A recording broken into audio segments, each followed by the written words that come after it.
ఆంధ్ర తెలంగాణలో తక్కువ ఫీజులతో high quality results ఇస్తున్న ఏకైక సంస్థ తిరుమల్ ఐఏఎస్ ఇన్స్టిట్యూట్. తిరుమల లడ్డు కల్తీ వ్యవహారంపై సుప్రీంకోర్టు కీలక ఆదేశాలు ఇచ్చింది. స్వతంత్ర దర్యాప్తుకు గ్రీన్ సిగ్నల్ ఇవ్వడం జరిగింది. అయితే అంతేకాదు 5 సభ్యులతో దర్యాప్తు టీంలో కేంద్రం తరపున 2, రాష్ట్రం నుంచి 2 అధికారులు, FSSAI 1 అందులో ఉండనున్నారు. తిరుమల లడ్డూలో జంతువుల నెయ్యి కలిసిందన్న వ్యవహారంపై ఇవాళ సుప్రీంకోర్టులో వాదోపవాదనలు జరిగాయి.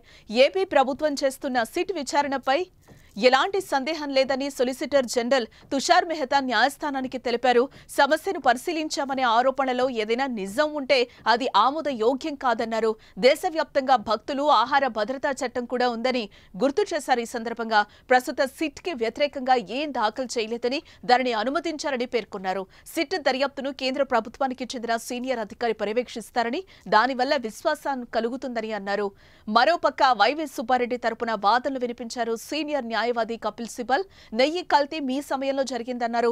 నెయ్యి కల్తీ జరిగితే లోపలికి ట్యాంకర్లను ఎందుకు అనుమతించారని ఎదురుదాడి మొదలుపెట్టారు.